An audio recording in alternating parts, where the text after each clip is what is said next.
গরুকে বেশি ভালোবাসেন না ভাইয়াকে বেশি ভালোবাসেন? হ্যাঁ, তা তো অবশ্যই। কাকে বেশি ভালোবাসেন? ভাইয়াকে তো অবশ্যই, গরু তো আপনার শখের জিনিস। না, ভাইয়া আগে না গরু আগে বলেন। প্রিয় দর্শক, আসসালামু আলাইকুম। দর্শক, আপনাদেরকে প্রীতি ও শুভেচ্ছা জানাচ্ছি নতুন আরেকটি প্রতিবেদনে। দর্শক, আজকে একটু অন্যরকম একটা প্রতিবেদন করব আমরা। আর 2025 কুরবানির সামনে, কুরবানি উপলক্ষে প্রান্তিক খামারিরা দেখতেই পাচ্ছেন বড় গরু প্রস্তুত করেছেন। তো আমরা এই গরুটা সম্পর্কে বিস্তারিত জানবো। সামনে দেখতে পাচ্ছি হাজব্যান্ড ওয়াইফ, দুইজনের ভালোবাসার ফসল এটা। আর দুইজনকে আসসালামু আলাইকুম। আসসালামু ওয়ালাইকুম আসসালাম। আসসালামু আলাইকুম। জি, ওয়ালাইকুম আসসালাম ওয়া রাহমাতুল্লাহি ওয়া বারাকাতুহু। কেমন আছেন? আলহামদুলিল্লাহ, আলহামদুলিল্লাহ ভালো। আলহামদুলিল্লাহ ভালো। আপনারা কেমন আছেন? জি, আলহামদুলিল্লাহ। আমরা যদি গরুটা দেখতে পাচ্ছি, এই গরুটা আসলে কার আগ্রহেতে বেশি মানে লালন পালন করা হয়েছে? আগ্রহ কার বেশি? আগ্রহটা আমারই বেশি। ইতি আপুকে দেখে, ইতি আপু একটা নারী হয়ে যেভাবে বড় গরু লালন পালন করছে, তারপরে দেখার পর আমার হাজবেন্ড দেখে আমাকে উৎসাহিত করছে অনেক, আচ্ছা, যে দেখো ইতি আপু করেছে, তুমিও পারবে। তারপরে আমার খামার থেকে আপনার, আমার গরু থেকে এই সারটা জন্ম আপনার, তারপর থেকে ওকে আমরা 4 বছর যাবত লালন পালন করে আজকে ওর এই রূপ। আচ্ছা দর্শক, বুঝতেই পারছেন খুব সুখী দম্পতি, আর তারা ভালোবেসে এটা লালন পালন করেছে হ্যাঁ, আসলে। দুজন পরামর্শ করে একসাথেই। আচ্ছা, কতদিন হলো? 4 বছর। হ্যাঁ, 4 বছর। তার মানে আপনার খামারের এটা? হ্যাঁ, আমার খামারের। জাত উন্নয়ন করা? হ্যাঁ, জাত উন্নয়ন করা। কি খাবার দাবার দেন?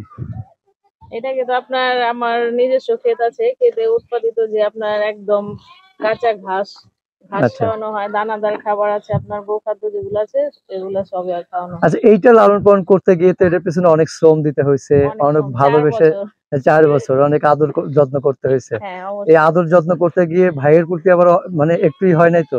না, না, হ্যাঁ? আমার চাইতে ভাইয়ার আরো বেশি আগ্রহ গরুর প্রতি। অনেকই আপনার খামার অনেক দিন যাবত আমাদের, কিন্তু বড় গরু আপনার করা হয় নাই, এইটাই আপনার কি ফার্স্ট। আচ্ছা, এইবারই প্রমাণ হয়ে যাবে গরুকে বেশি ভালোবাসেন না ভাইয়াকে বেশি ভালোবাসেন? হ্যাঁ, তা তো অবশ্যই। কাকে বেশি ভালোবাসেন? ভাইয়াকে তো অবশ্যই, গরু তো আপনার শখের জিনিস। না, ভাইয়া আগে না গরু আগে বলেন। আগে তো ভাইয়া, তারপর গরু। হ্যাঁ, কিন্তু আগে কিন্তু আপনি বলছিলেন যে আপনার বেশি শখের, তার মানে ভাইয়ার চেয়ে বেশি শখের। না, বলতে গেলে সমান সমানও বলতে পারেন। আচ্ছা, আহ, আচ্ছা, গরু গরুগুলো তো হচ্ছে অনেকে আমার সন্তানের মতন, আর হাজবেন্ড তো সন্তানের হাজবেন্ড মতো। হ্যাঁ, মতন। হ্যাঁ, আসলে সন্তান না, বাট সন্তানের মতো লালন পালন করতে হয়। অবশ্যই। একটু ভাইয়ার কাছ থেকে জানতেছি, আসলে আপনি আপাকে কিভাবে সহযোগিতা করেছেন এই গরুটা লালন পালন করতে? হ্যাঁ, আলহামদুলিল্লাহ। আমি এটা, ওরও অনেক শখ বড় গরু করার। ইতিহাপুকে দেখে, ইতিহাপুর যখন গরু ফার্স্ট বড় গরু করলো, তখন থেকে আমরা প্ল্যান করছি আর কি, যে আমরা একটা বড় গরু এরকম করবো আর কি। ওই আচ্ছা, শখ থেকে আমাদের এটারে লালন পালন করা। আমাদের ডেইরি ফার্ম অনেক আগে থেকেই এটা আমরা, আমাদের 4 বছর প্লাস আমরা এটা পালতেছি আর কি। 4 আমাদের বছর হয়ে ঘরে, গেছে। হ্যাঁ, হ্যাঁ, আমাদের গাভীর বাচ্চা আর কি। আর আচ্ছা, আমরা 17 সালে আমরা একটা পাইছিলাম, প্রথম পুরস্কার পাইছিলাম আমাদের ইয়েতে, মন্ত্রণালয় থেকে। আমাদের কোনাখোলা থেকে একটা হয়েছিল, তখন আমরা একটা মন্ত্রণালয় থেকে আমরা পুরস্কার পাইছিলাম। প্রথম বছরে 1 বছর ক্যাটাগরিতে একটা সার এরকম ছিল, ওটা আমরা জিঞ্জিরাহাটে বিক্রি ছোট করে বাছুর দিয়েছিলাম ক্যাটাগরিতে আমরা ফার্স্ট হয়েছিলাম 17 সালে। 17 সালে। এই মাশাআল্লাহ। মেলা 7টা হয়েছিল, মাঠে আপনার মেলা হয়েছিল, ওইখানে আমরা প্রথম প্রাইজ পেয়েছিলাম। সেম এরকমই ছিল, ওইটা আমাদের ওটা এই ছোট ছিল। বাছুর ছিল, ও তখন থেকে আমাদের খামার করা। তারপরে এই যে 2025-এ এসে আমরা আর কি বড় গরু পালন হয়ে আর কি এইটা আজকে এই রূপ নিয়েছে। আচ্ছা, তো এইটার নাম রাখা হয়েছে রাজা নাকি? হ্যাঁ, নামটা কার রাখা আসলে? নামটা ইতিহাপুর রাখা। ইতিহাপুর রাখা।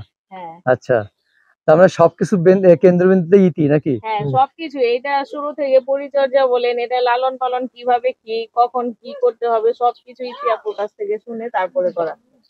আচ্ছা, বলতে গেলে গরুটা ইতিহাপুর আমার একই, আমার মানে ইতিহাপুর।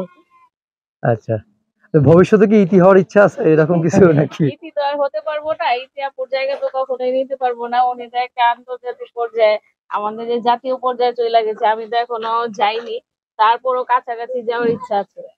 আচ্ছা, কাছাকাছি যাওয়ার ইচ্ছা আছে। হ্যাঁ, যাকে মানে তাহলে ইতিকে ফলো করা হচ্ছে নাকি? হ্যাঁ, ইতিহাপুকে ফলো করে আজকে এখানে আছে। ভবিষ্যতে কি পরিকল্পনা আছে আরো? ভবিষ্যতে এইটা যদি আমি কাঙ্ক্ষিত মূল্য পাই, তাহলে সামনে আরো বড় বড় করার আশা আছে, তারপরও দেখি আপনার কি হয়। আচ্ছা, তো এইটার ওজন কতটুকু হতে পারে আনুমানিক ধারণা ভাইয়া বলেন, কতটুকু ওজন হতে পারে? 1000 প্লাস হবে। 1000 প্লাস তারপর হবে আমরা না? আবার মেপে দিব আর কি।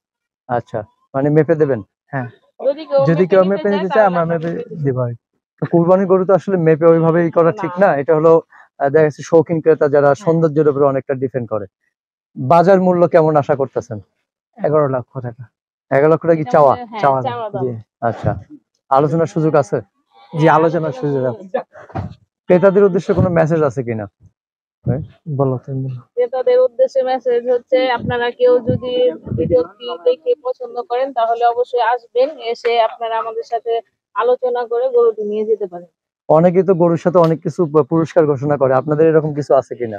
না, পুরস্কার নাই, কিন্তু আমরা এটা আপনার বাসায় কেউ যদি নিতে আগ্রহী থাকেন ওনার বাসায় পৌঁছে দেবো যখন উনি নিতে চান। ডেলিভারি কস্টটা কি সব আপনারা দেবেন? হ্যাঁ, ডেলিভারি কষ্ট হবে। যে কোনো প্রান্তেই হোক এটা নাকি? সাজায় দিব আমরা। হ্যাঁ, এটা যে কোনো প্রান্তে হোক, আর গরুটাকে আমি পুরোপুরি আর কি পুতুলের মতন রাজার মতন করে সাজিয়ে দেবো। রাজার মতো করে সাজিয়ে হ্যাঁ। দেবেন। আচ্ছা, তো ঠিক আছে দর্শক, আমরা জানলাম। আশা করি যারা হৃদয়বান ক্রেতা আছেন তারা যদি এইরকম নারীদের পাশে এই গরুগুলো ক্রয় করে তাদের পাশে দাঁড়ান, তাহলে সামনের দিকে আমরা এইরকম বড় গরু আরো পাবো ইনশাল্লাহ। তো ভালো থাকবেন, আবার দেখা হবে ইনশাল্লাহ। আসসালামু আলাইকুম। ইনশাআল্লাহ। আসসালামু আলাইকুম। ওয়ালাইকুম আসসালাম।